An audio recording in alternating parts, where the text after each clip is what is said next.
Rishihat Bloomfield समष्टिबाट Trinamool Congress प्रार्थी बनेर जिटिए चुनावमा खडा भएका विनय तामाङले अलग राज्य गोर्खाल्यान्डको गठन नभएसम्म जिटिएको माध्यमबाटै दार्जिलिङ पहाडको सर्वाङ्गीन विकास गर्दै जानुपर्ने विषयलाई ध्यानमा राखेर नै आफू यो चुनावमा खडा भएको बताएका छन्।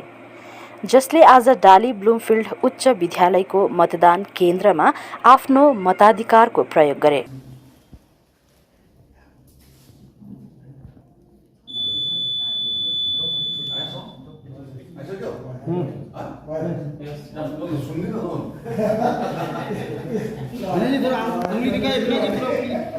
विनय जी थोड़ा उंगली दिखाइए ऐसे मतदान का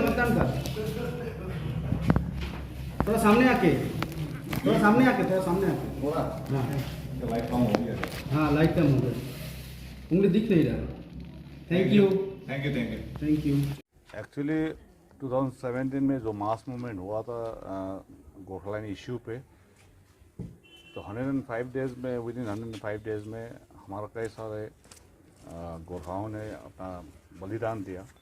लेकिन जिस पार्टी को हमने एक ट्रस्ट किया था कि सेंट्रल में उनका सरकार बनने के बाद हमारा जो एस्पिरेशन है गोरखालैंड वो पूरा कर देंगे, लेकिन उस टाइम 2017 में वो साइलेंट स्पेक्टेटर के तरह दिल्ली में बैठ गया।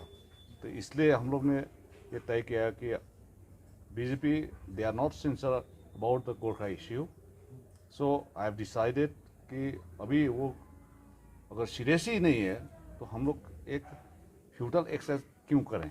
तो इसलिए अब फिर जीटी इलेक्शन में जा रहे हैं, क्योंकि यहाँ क्या डेवलपमेंट इश्यूज़ है, ये लोकल एजेंसी है, ऑटोनॉमस बॉडी है under state act, so we are participating in GT election second time. TMC party ने खाली 10 कैंडिडेट दिया है, उसमें से एक आप है।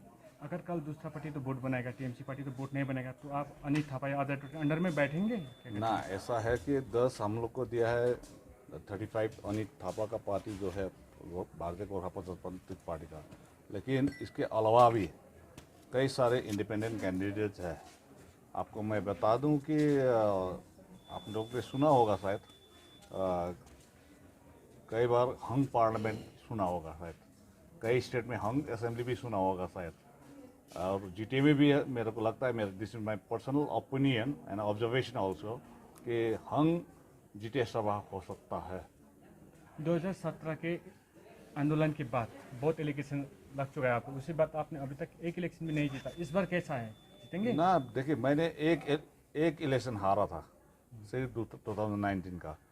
हाँ, 2012 में मैंने अनकंटेस्ट किया था जीटीए में, और 2019 में मैंने बाई इलेक्शन में, एमएलए इलेक्शन में मैं हारा था, ये सही बात है। लेकिन 2021 में तो केशव राज पोखरेल था, मैं नहीं था। लेकिन गोजा मोमोटू आपका पार्टी था, लेकिन तभी भी कैंडिडेट में ही था, नहीं था। नाउ फर्स्ट टाइम, मतलब this is the second time कि मेरा कॉन्स्टिट्यूंसी का वोटर्स दे आर वो मेरे ऊपर में वोट कर रहे हैं, ठीक है। तो अभी का जो उनका माइंडसेट है, they are very positive to us, they are very positive to state government and Trinamool Congress. अगर इस बार भी इलेक्शन हार गया, फ्यूचर प्लान क्या होगा विनय तामांग का? हारने का कोई उम्मीद ही नहीं है। आप ये जो वर्ड है वो आप प्लीज़ वापस ले लीजिए। और बिमल गुरुंग ने तो आज ये वोट बाइकआउट कर दिया है, तो इसमें आपका क्या हो रहा है? वोट बाइकआउट कर दिया है बिमल गुरुंग ने। देखिए, उनका अपना स्टैंड है, इसमें मेरा कमेंट नहीं है। उनका अपना स्टैंड है, उन्हें बॉयकआउट किया तो ठीक ही है, उनका अपना स्टैंड होगा, उनका पार्टी का स्टैंड होगा। लेकिन ये कहना भी मेरा देखिए दुमत नहीं है कि कई जगह पे उनका ऑफिशियल कैंडिडेट तो नहीं है, लेकिन इंडिपेंडेंट कैंडिडेट वहाँ पे है। लेकिन जिस कैंडिडेट ने इंडिपेंडेंट कैंडिडेट फील्ड किया है, लेकिन पार्टी ने कोई रेस्ट्रिक्टेड नहीं किया, सोकस नोटिस अभी तक नहीं मिला।